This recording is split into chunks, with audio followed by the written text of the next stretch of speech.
जय यीशु।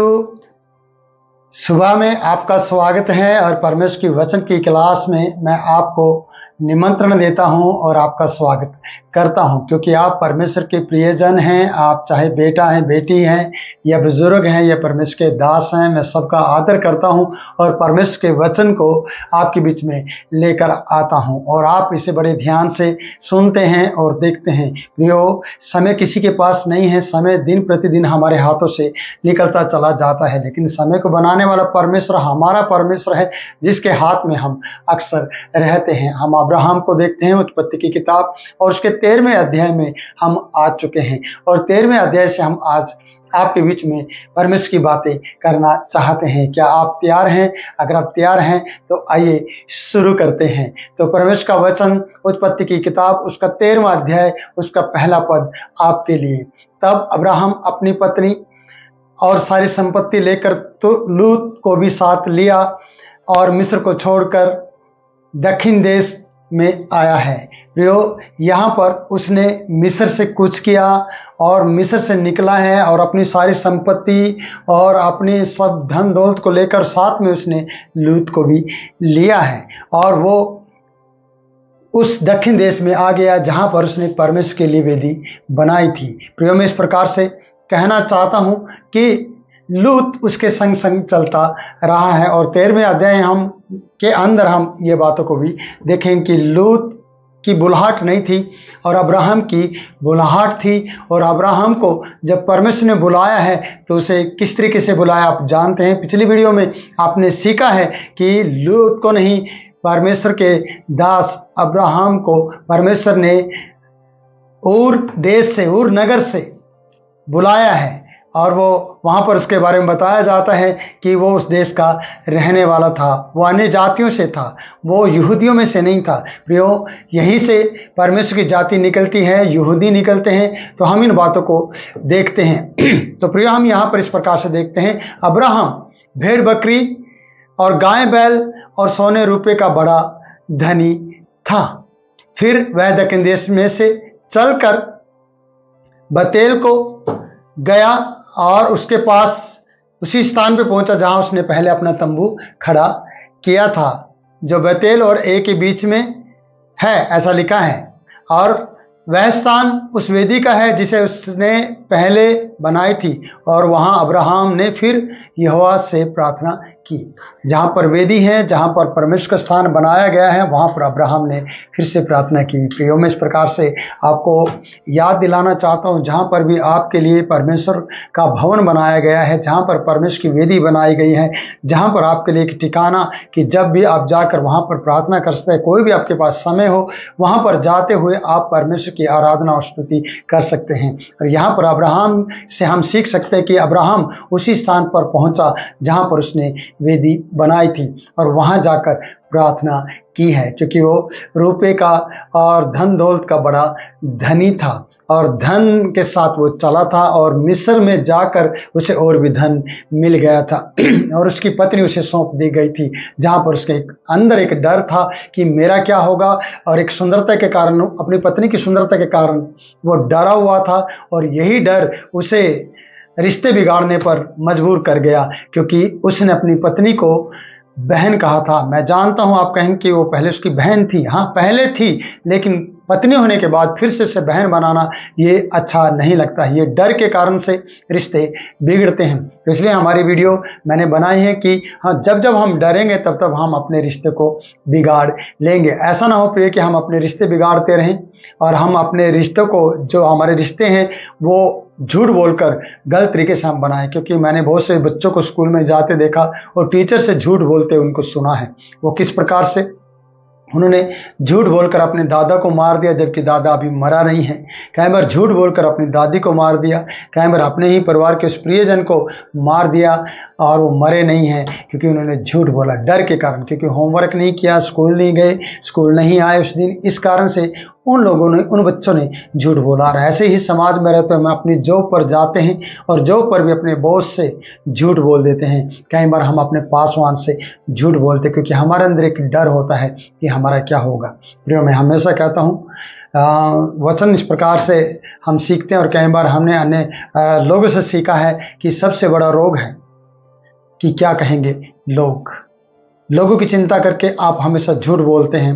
आप लोगों की चिंता ना करें, उस सच्चे जीवित परमेश्वर के पीछे चलें जिसके लिए आपको बुलाया गया है, क्योंकि सत्य का मार्ग है, वो मार्ग है, वो सत्य है, वो जीवन है। तो सत्य बोलने की आपको ताकत उसी से मिलती है, इसलिए सच बोलें। और अब्राहम सच नहीं बोल पाया, इसलिए परमेश्वर ने अब्राहम की इज्जत बचाई। अब्राहम को फिर से उसकी पत्नी सौंपने के लिए फिरौन को मजबूर किया। फिरौन की सब चीज़ों को उसने बांझ कर दिया, फिरौन की विपत्तियां डाली, या फिरौन की ज़िंदगी में ऐसे दुख लेकर आया, कष्ट लेकर, और स्वप्नों के द्वारों से डराया। और वो जान गया कि अरे मैं बहुत बड़ी गलती कर जाता। तो मैं यही कहूँगा प्रियो कि अब्राहम के साथ परमेश्वर रहा, क्योंकि वो वायदों का पक्का है और सच्चा है। इसलिए आज परमेश्वर के वचन के लिए हम धन्यवाद देते हैं। मैं आपको इस वचन से थोड़ी सी बातें बताना चाहता हूँ। अब्राहम अपनी पत्नी, अपनी सारी संपत्ति और लूत को भी संग लिए हुए मिस्र को छोड़कर कनान देश में आया। और अब्राहम भेड़ बकरी, गाय बैल और सोने रुपये का बड़ा धनी था। फिर वह दक्षिण देश में चलकर बेतेल के पास उसी स्थान में पहुंचा जहां पहले उसने अपना तंबू खड़ा किया था। और जो बेतेल और ए के बीच में है, यह वो स्थान है जहां पर उसने पहले वेदी बनाई थी, जिसे उसने बनाई। और अब्राहम ने फिर यहोवा से वहां पर प्रार्थना की है। और लूत के पास भी बड़ा धन था।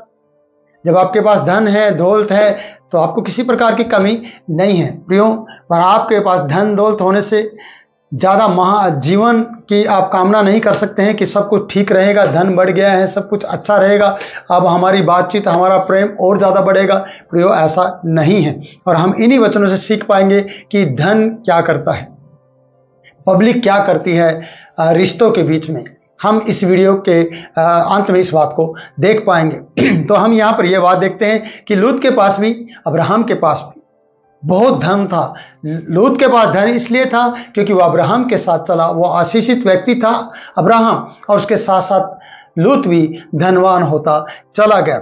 और यहाँ पर हम देखते हैं 5 पद में, उसके जो अब्राहम के साथ चलता था, इस कारण से उसके पास भी धन था। वो भेड़ बकरी, गाय बैल और तंबू उसके पास भी थे। किसके पास? लूत के पास। और हम 6 पद को देखते हैं, इसलिए उस देश में उन दोनों के लिए पर्याप्त स्थान नहीं था, इसलिए वे इकट्ठे ना रह सके। प्रियो, पर्याप्त स्थान नहीं था। क्या सचमुच में उनके लिए पर्याप्त स्थान नहीं था, या उनके चरवाहों के झगड़े के कारण, या फिर परमेश्वर की इच्छा थी कि लूत उससे अलग हो जाए, या फिर परमेश्वर ने सिर्फ लूत को नहीं पर अब्राहम को बुलाया था कि अब्राहम की जो बुलाहट थी उससे लूत अलग हो? क्या इच्छा थी परमेश्वर की कि वो अलग हो या ना हो, या झगड़े या फिर धन दौलत, कौन उनको वहां से अलग कर रही थी, या उनके लिए पर्याप्त स्थान था या नहीं था? मैं ये कहूंगा पूरे देश के अंदर सब कुछ था, कनान देश के अंदर थे वो लोग। मैं आपसे कहना चाहता हूं कि वहां किसी प्रकार की कमी नहीं थी, पर हमारे आपसी मतभेद, हमारे आपसी धन दौलत, हमारे आपसी जन लोग जो हमारे साथ साथ चलते हैं, हमारे अपने होते हैं, उन्हीं के कारणों से हम इस तरीके से उस जगह को पर्याप्त नहीं समझते हैं जो हमारे लिए हो सकता है पर्याप्त हो, पर हम उसे समझते नहीं हैं। इसलिए यहाँ बताया जाता है कि उन दोनों के लिए उस स्थान पर पर्याप्त जगह नहीं थी, या वो अपने भेड़ बकरी को खुले से चरा नहीं सकते थे। इसलिए हम अगले वचन में जब पढ़ते हैं, अब्राहम और लूत की भेड़ बकरी और गाय बैल के चरवाहों में, अब्राहम के जो चरवाहे थे और लूत के जो चरवाहे थे, जो भेड़ बकरियां चराने वाले थे, उनके बीच में झगड़ा हुआ। ऐसा बताया जाता है कि गाय बैल के चरवाहों के बीच में झगड़ा हो गया। और जब झगड़ा हुआ है तो प्रियो, मैं आपको बता दूं, जिस परिवार में, जिस भाई बंधु रिश्तेदारों में झगड़ा होता है वो कुछ ही समय के लिए इकट्ठे रह पाएंगे, उसके बाद वो अलग हो जाते हैं। इसलिए पर्याप्त स्थान हो या ना हो प्रियो, झगड़ा आपको आपके अलग स्थान को चुनने के लिए मजबूर करता है। और जैसे कि हम यहाँ पर देखते हैं, और अब्राहम परमेश्वर की ओर से बुलाया गया वो जन है जो विश्वासियों का पिता बना। और अब्राहम परमेश्वर की बुलाहट को जानता था, लेकिन ये नहीं जानता था कि उसको अपने साथ किसको लेकर चलना है। इसलिए लूत का कोई माता पिता नहीं थे। लूत की जिम्मेवारी अब्राहम ने ली, जबकि परमेश्वर की जिम्मेवारी अब्राहम की जिम्मेवारी परमेश्वर ने ली। वो क्या? क्योंकि उसको उसकी बुलाहट के अनुसार उसे बुलाया था, पर लूत को नहीं बुलाया। फिर भी लूत धनवान बना, और यहां धन बढ़ने के कारण से, यहां चरवाहे बढ़ने के कारण से, यहां जगह में हरियाली ना दिखने के कारण से इनके बीच में झगड़े हुए हैं। और अब्राहम बड़ा होने के कारण से, चाचा होने के कारण से, पिता समान होने के कारण से, यह बात कहता है अब्राहम 8 पद में, तब अब्राहम लूत से कहने लगा, मेरे और तेरे बीच और मेरे और तेरे चरवाहों के बीच झगड़ा ना होने पाए। इन चरवाहों के बीच इस जगह के जो पर्याप्त जगह नहीं दिखाई दे रही है, उसके कारण से मेरे और तेरे बीच, लूत से कहा मेरे और तेरे बीच, तेरे चरवाहे और मेरे चरवाहों के बीच झगड़ा ना होने पाए, क्योंकि हम भाई बंधु हैं। इस तरीके से आगे लिखा है, क्या सारा देश तेरे सामने नहीं है? 9 पद में, इसलिए मुझसे अलग हो जा, क्योंकि यदि तू बाईं ओर जाए तो मैं दाईं ओर जाऊंगा, यदि तू दाईं ओर जाए तो मैं बाईं ओर जाऊंगा। जो तुझे अच्छा लगे वो तू कर सकता है। और जहां ये पूरा देश तेरे सामने पड़ा है, पर इस स्थान से हमें अलग होना होगा। क्यों? तेरे और मेरे बीच, तेरे चरवाहे और मेरे चरवाहों के बीच झगड़ा ना होने पाए। आपको पता है, जब परिवारों के अंदर झगड़े होते हैं तो साथ में अन्य जाति दूसरे लोग आपको देखते हैं, और वो शायद आपका ठट्टा करते हैं, और शायद वो आपका मजाक करते हैं। जिस तरीके से हम यहाँ पर देखते हैं कि यहाँ पर कौन लोग रहते हैं? परिजी हैं, और यहाँ पर दूसरे लोग पाए जाते हैं। यहाँ मैं आपको 7 पद में बताता हूँ कि कनानी और परिजी लोग यहाँ पर रह रहे थे। शायद वो उनका ठट्टा कर रहे हों कि देखो अब्राहम और उसके लूत के झगड़े को देखो, उनके चरवाहे के झगड़े को देखो, ये भाई बंधु हैं, आपस में झगड़ रहे हैं। कई बार हम भी मसीह होने के नाते और हम उस सच्चे जीवित परमेश्वर के पुत्र पर विश्वास कम करते हुए या ना करते हुए हम अपनी बात को और अपने ईगो को बड़ा रखते हुए झगड़ते हैं। और अन्य जाति लोग जो तुम्हें जानते हैं कि तुम चर्च जाने वाले लोग हैं, तुम प्रार्थना करने वाले लोग हैं, और तुम आपस में झगड़ा कर रहे हो और ठट्टा कर रहे हैं, और ये ठट्टा आपके लिए परमेश्वर की इज्जत का कारण नहीं बनता है, बल्कि नाम धराई का कारण बन जाता है। तो मेरे प्रियो, मैं आपसे कहना चाहता हूं